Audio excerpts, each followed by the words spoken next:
Baik, bismillahirrahmanirrahim. Assalamualaikum warahmatullahi wabarakatuh. Kita lanjutkan perkuliahan kita. Oke, topik perkuliahan kali ini adalah teori perilaku konsumen. Saya mengambil materi ini dari internet dengan sumbernya adalah sebagai berikut. Baik, teori perilaku konsumen adalah analisis yang menerangkan satu, alasan para pembeli atau konsumen untuk membeli lebih banyak barang atau jasa pada harga yang lebih rendah dan menguranginya pada saat harga tinggi. Yang kedua, bagaimana seorang konsumen menentukan jumlah dan komposisi dari barang yang akan dibeli dari pendapatan yang diperolehnya. Oke. Pendekatan teori perilaku konsumen. Saya ulangi, pendekatan teori perilaku konsumen. Satu, ada pendekatan kardinal atau marginal utility. Dua, pendekatan ordinal atau analisis kurva indifference. Oke, masuk ke utilitas atau utility.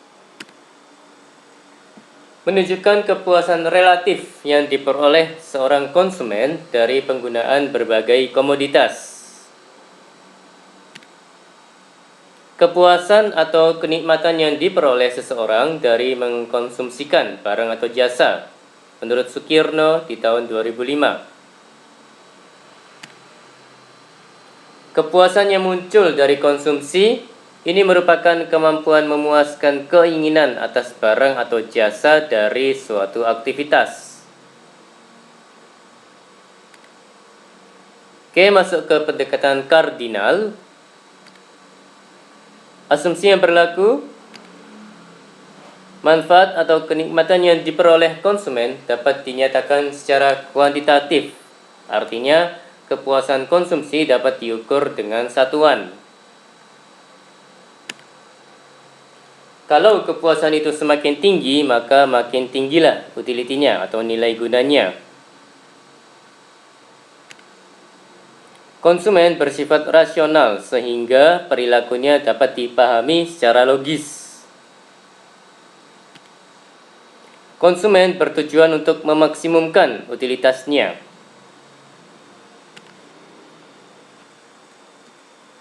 Oke.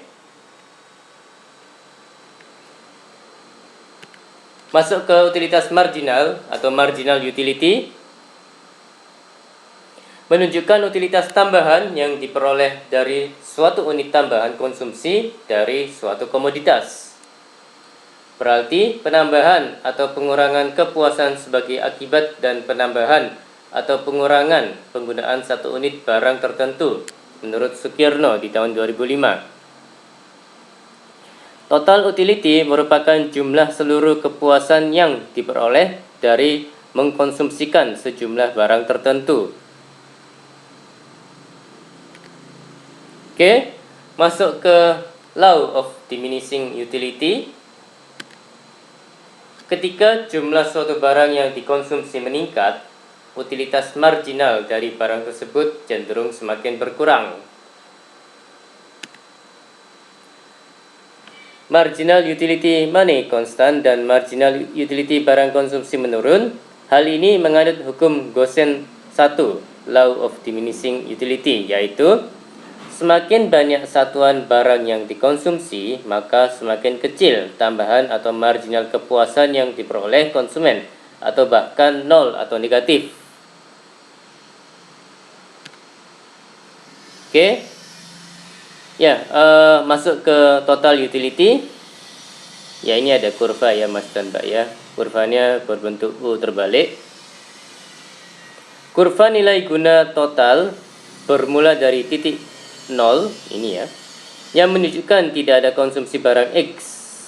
Selanjutnya akan naik seiring dengan bertambahnya jumlah konsumsi, dan pada akhirnya akan turun apabila konsumsi melebihi 8. Ini ya Mas dan Mbak ya.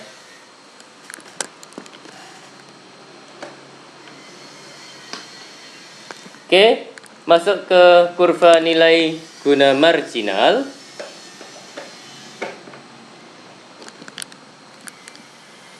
Ya, ini ada persamaan MUX per PX sama dengan MUY per PY sama dengan MUY per PY sama dengan MUZ per PZ, di mana MU sama dengan marginal utility, P sama dengan harga barang, X, Y, Z sama dengan macam barang konsumsi. Kurva nilai guna marginal turun dari kiri atas ke kanan bawah. Ini ya Mas dan Mbak ya. Dari kiri atas ke kanan bawah. Yang mencerminkan hukum nilai guna yang semakin menurun.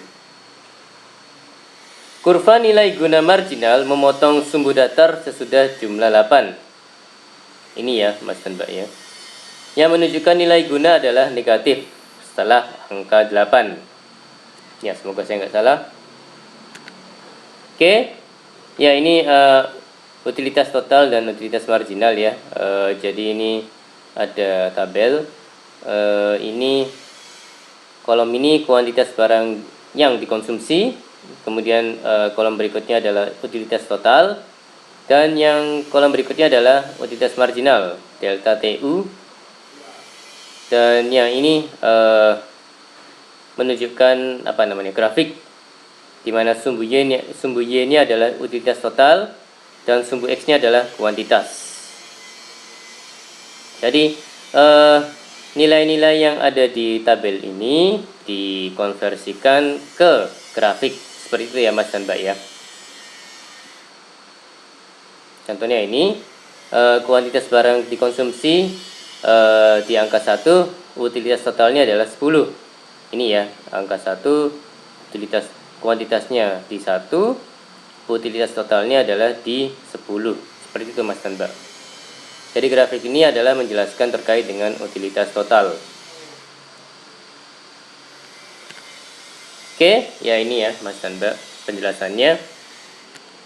Kemudian ini dan seterusnya hingga angka 7, poin di angka 7 yaitu di utilitas totalnya adalah 28. Baik, grafik berikutnya menjelaskan terkait dengan utilitas marginal. Jadi ada muncul angka 10 ya, ini ya di titik ini. Kemudian ada muncul angka 8 di titik ini. Kemudian dan seterusnya ya hingga negatif 2 di titik ini ya Mas dan Mbak ya. Ya, ini adalah bukti utilitas marginal yang semakin menurun. Oke, masuk ke syarat pemaksimuman utilitas. Setiap rupiah yang dikeluarkan untuk membeli unit tambahan dari berbagai jenis barang akan memberikan utilitas marginal yang sama besarnya. Oke, ya ini ada sebuah tabel. Ya, ini ada angka 10, 8, 7 hingga 3 ya. Yang ini muncul angka 12, 10, dan seterusnya hingga angka 2. Ya, ini sama-sama angka 8 dilingkari. Oke, proses pembuatan keputusan. Jadi ada dua tabel Mas dan Mbak. Apa yang konsumen beli pertama? Oke, angka 12. Ya, muncul tanda di ini ya, angka titik 1 ini. Kemudian $2. Ya, produk B1. Dan berikutnya ya muncul tanda di ini ya, di produk B yang di nomor 2 ini. $3 ya, produk A dan produk B masing-masing satu, ada angka 1 di sini dan di sini. Kemudian muncul tanda di angka 3 di produk B. Ya, ini $2. Muncul angka 1 di produk B. Ya, kemudian ya, muncul tanda di angka 4 dan juga di angka 4 di produk B dan juga angka 2 di produk A. Ya, di $3 ya, muncul angka 1 di masing-masing produk baik A maupun B. Kemudian di angka di $10, maka di produk A muncul angka 2 dan di produk B muncul angka 4. Oke, kepuasan maksimum ya, MU produk A dibagi dengan harga A sama dengan MU produk B dibagi dengan harga B. Oke, ini ada tabel. Jadi MU dibagi dengan P ya. Untuk yang unit 1 ini, kemudian ini 8 hingga seterusnya ya, dibagi dengan P harga ya, Mas dan Mbak. Sedangkan ini juga sama, produk B, P-nya $1 ya, 24, 20. Jadi sama ya, MU dibagi P, contohnya ini 24 dibagi 1 hasilnya 24, 20 dibagi 1 hasilnya 20, dan seterusnya hingga 4 dibagi 1 sama dengan 4. Seperti itu ya Mas dan Mbak ya. Oke, proses pembuatan keputusan. Baik, ya ini muncul lingkaran di angka 24 ya. Kemudian muncul tanda muncul tanda di angka 1 di produk B.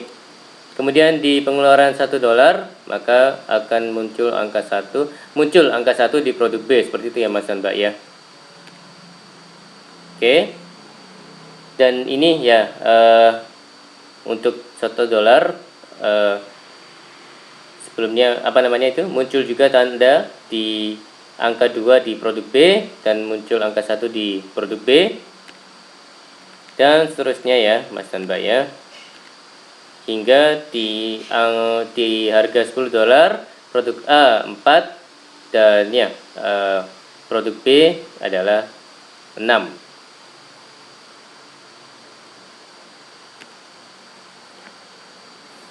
Ya, masuk ke utilitas maksimum dan kurva permintaan.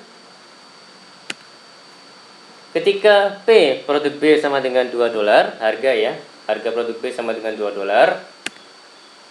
Ya, kuantitas yang diminta adalah 4. Ketika P produk B, harga produk B adalah $1, kuantitas yang diminta 6. Oke. Ya, ini masih utilitas maksimum dan kurva permintaan. Ya, harga $1, kuantitasnya 6. Ya, di sini ya Mas dan Mbak ya, titiknya, poinnya. Dan harga 2, harganya $2, kuantitas yang diminta adalah 4. Di sini ya titiknya ya Mas dan Mbak ya. Oke, ditarik garis lurus seperti ini. Ya, ini garis D ya, kalau saya tidak salah Mas dan Mbak. Jadi untuk sumbu Y ini adalah harga, sumbu X nya adalah kuantitas yang diminta.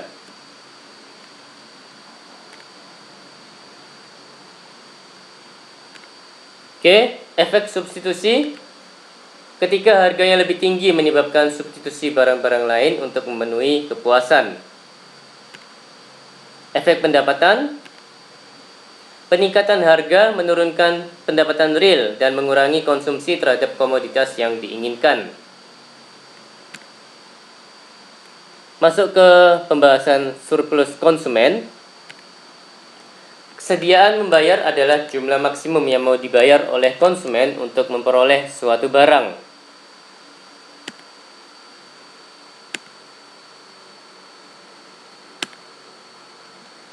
Surplus konsumen adalah kesediaan konsumen membayar dikurangi jumlah. Saya ulangi, surplus konsumen adalah kesediaan konsumen membayar. Kesediaan konsumen membayar dikurangi jumlah yang sebenarnya dibayarkan konsumen. Jadi ya, kesediaan konsumen membayar dikurangi jumlah yang sebenarnya dibayarkan oleh konsumen. Seperti itu ya Mas dan Mbak ya, surplus konsumen. Definisi pemahaman dari surplus konsumen. Oke, 4 kesediaan membayar dari para calon pembeli. Ya, ini sebuah contoh ya Mas dan Mbak ya. Ada calon pembeli ini ada 4 orang A, B, C, D. Masing-masing memiliki kesediaan membayar yang berbeda-beda. A $100, B $80, C $70 dan D $50. Seperti itu Mas dan Mbak. Oke. Ya, ini ada tabel. Yang paling kiri ada kolom harga. Kolom kedua adalah pembeli, yang kolom ketiga adalah kuantitas permintaan. Oke, ya, tadi disesuaikan dengan ini ya Mas dan Mbak ya. Jadi kalau misalnya harganya lebih dari $100, maka pembelinya tidak ada, kuantitas permintaannya 0. Tapi kalau misalnya harganya diselang $80 hingga $100, maka ada satu pembeli, yaitu A. Kuantitas permintaannya adalah 1. Karena ini ya, A kesediaan membayarnya adalah $100. Seperti itu Mas dan Mbak. Dan seterusnya hingga yang paling bawah ini, kuantitas permintaan adalah 4. Oke, masuk ke mengukur surplus konsumen dengan kurva permintaan. Jadi pada saat harganya $100, kesediaan membayarnya oleh konsumen A. Pada saat harganya $80, kesediaan membayar B. Jadi pada saat harganya $70, kesediaan membayar C. Ya, pada saat harganya $50, kesediaan membayar D. Jadi pada saat harganya $50, tidak hanya D, A, B, dan C juga bersedia membayar ya Mas dan Mbak ya. Ini sumbu X-nya kuantitas, sumbu Y-nya adalah harga. Oke, demand atau permintaan ya Mas dan Mbak ya, bagian ini. Oke, jika harga sama dengan $80, ini ya, surplus konsumen untuk A yaitu $20 ya. 100 dikurangi 80. Jika harganya $70, maka ini adalah surplus konsumen untuk A, yaitu 100 dikurangi 70, yaitu sama dengan 30. Dan ini adalah surplus konsumen untuk B, ya, 80 dikurangi 80 dikurangi 70 sama dengan 10. Nah, surplus konsumen totalnya adalah ditambah ya Mas dan Mbak ya, 30 tambah 10 yaitu 40. Seperti ini Mas dan Mbak.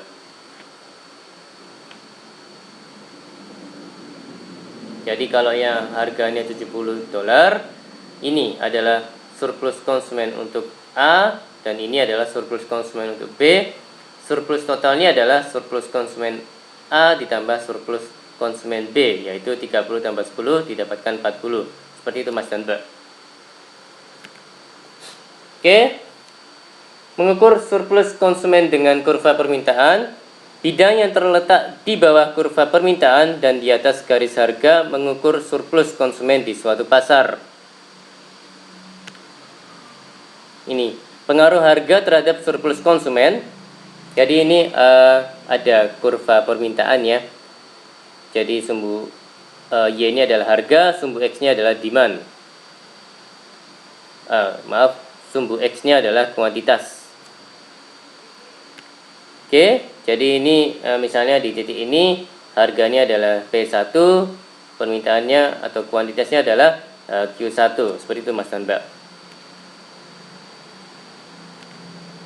Ini ada titik A, B, C. Ini bagian di bawah ini ya, di bawahnya kurva permintaan ini surplus konsumen awal. Oke, ini ada Q2, harga baru ya, di harga barunya di sini, harga P2, harganya turun ya Mas dan Mbak ya, dari P1 ke P2. Kemudian Q-nya berubah dari Q1 ke Q2, bertambah ya Mas dan Mbak ya. Oke, ini ada titik lagi DEF. Nah, ini tambahan surplus konsumen untuk para konsumen lama ya. Jadi bagian apa itu namanya itu? ABC ini, daerah ABC ini ditambah dengan BDEC ini ya. Itu adalah tambahan surplus konsumen untuk para konsumen lama saat harganya berubah dari P1 ke P2. Dan ini segitiga kecil ini adalah surplus konsumen untuk konsumen baru. Seperti itu Mas dan Mbak. Jadi daerah di bawah kurva permintaan itu adalah daerah surplus konsumen. Oke, masuk ke pendekatan ordinal atau analisis kurva indifference. Mendasarkan pada asumsi bahwa kepuasan tidak bisa dikuantitatifkan dan antara satu konsumen dengan konsumen yang lain akan mempunyai tingkat kepuasan yang berbeda dalam mengkonsumsi barang dalam jumlah dan jenis yang sama. Oleh karena itu kemudian muncul pendekatan ordinal yang menunjukkan tingkat kepuasan mengkonsumsi barang dalam model kurva kepuasan sama atau indifference curve.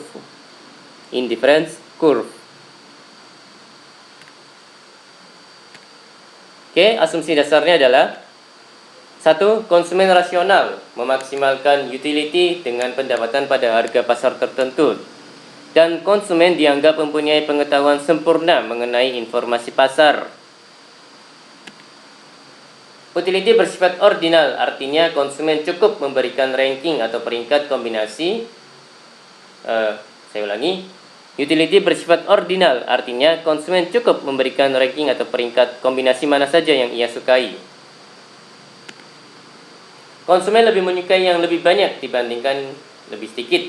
Artinya semakin banyak barang yang dikonsumsi menunjukkan semakin tingginya tingkat kepuasan yang dimilikinya.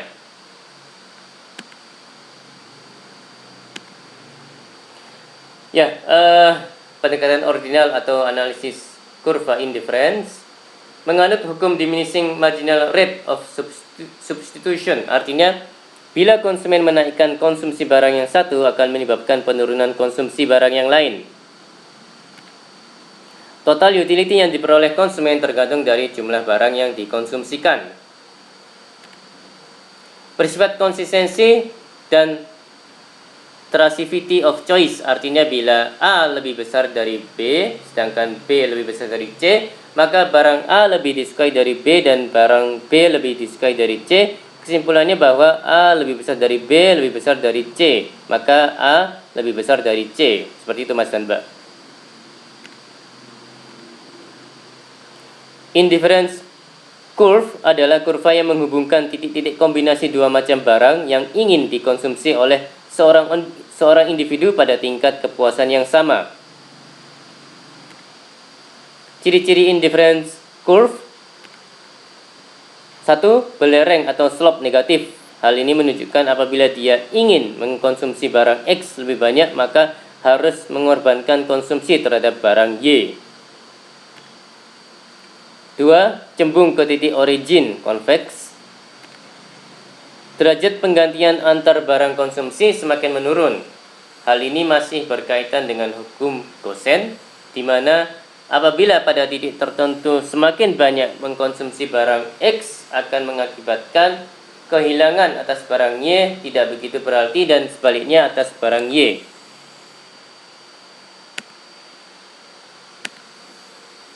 Tiga, tidak saling berpotongan. Kurva indifference menggambarkan kombinasi dua macam input untuk menghasilkan output yang sama, yaitu kepuasan. 4. Turun dari kiri atas ke kanan bawah untuk kombinasi antara barang X dan Y, artinya semakin ke kanan atas menjauhi titik origin, semakin tinggi tingkat kepuasannya. Ya, ini bentuk kurva indifference. Ada titik A, ada titik B, kemudian Y1, Y2, apa namanya itu? Sumbu Y ini adalah QY, kuantiti untuk barang Y ya Mas dan Mbak ya, kalau saya tidak salah. Sedangkan ini ada titik X1, X2. Sumbu X-nya adalah kuantiti untuk barang X kalau saya nggak salah ya Mas dan Mbak ya. IC ini adalah indifference curve. Kurva indifference biasa juga disebut kurva kepuasan sama. Oke. Asumsi-asumsi model kurva indifference. Model utilitas secara ordinal, kepuasan konsumen tidak dapat diukur dalam satuan apapun. Utilitas konsumen sama dengan fungsi dari barang X, Y, Z, dan seterusnya. Keseimbangan kepuasan konsumen, MRS XY sama dengan delta Y dibagi dengan delta X sama dengan negatif atau minus MUX dibagi dengan MUY. Maksimisasi kepuasan konsumen dibatasi garis anggaran, budget line. Ya, ini terkait dengan garis anggaran atau budget line. Adalah garis yang menunjukkan jumlah barang yang dapat dibeli dengan jumlah pendapatan atau anggaran tertentu pada tingkat harga tertentu. Konsumen hanya mampu membeli sejumlah barang yang terletak pada atau sebelah kiri garis anggaran, budget line. Ya, ini garis anggaran, budget line. Ini ya, Mas dan Mbak ya. Yang merah ini garis anggaran. Jadi yang sumbu Y ini M dibagi dengan PX. Yang sumbu X ini M dibagi dengan PY. Merupakan batasan atau constraint kemampuan konsumen. Secara umum, satuan uang M PX ya, ini seperti ini dikali PX dikali dengan QX tambah PY dikalikan dengan QY lebih kecil atau sama dengan M. Jika konsumen ingin menggunakan semua anggaran yang tersedia, maka PX dikalikan dengan QX ditambah PY dikalikan dengan QY sama dengan M. Oke, kurva anggaran dan perubahan anggaran. Jadi kalau yang bagian kiri ini, pergeseran garis anggaran dari A1 ke A2, naiknya jumlah Y dan jumlah X disebabkan oleh naiknya anggaran konsumen. Sedangkan ini yang bagian kanan, pergeseran garis anggaran A1 ke A2, naiknya jumlah X, Y tetap disebabkan oleh turunnya harga barang X. Seperti itu ya Mas dan Mbak ya. Oke, menentukan jumlah kepuasan konsumen. Ya, ini ada IC1, IC2, dan IC3 ya, seperti ini Mas dan Mbak. IC1 dengan titik A dan B menunjukkan kepuasan konsumen belum optimal. IC1, A dan B belum optimal. IC2 dengan titik E, konsumen mencapai titik optimum. IC2, ini ya IC2 dengan E adalah optimum. IC3 dengan titik D, anggaran konsumen tidak dapat mencukupi untuk memenuhi kebutuhan barang X dan Y. Ini ya IC3 di titik D, anggaran konsumen tidak mencukupi untuk memenuhi kebutuhan barang X dan Y karena di luar budget line ya Mas dan Mbak ya. Budget line-nya adalah ini. Yang ini budget line-nya kalau saya nggak salah. Oke, ini ada latihan ya. Ya, ini juga latihan. Jadi ini latihan, ini juga latihan, ini juga latihan.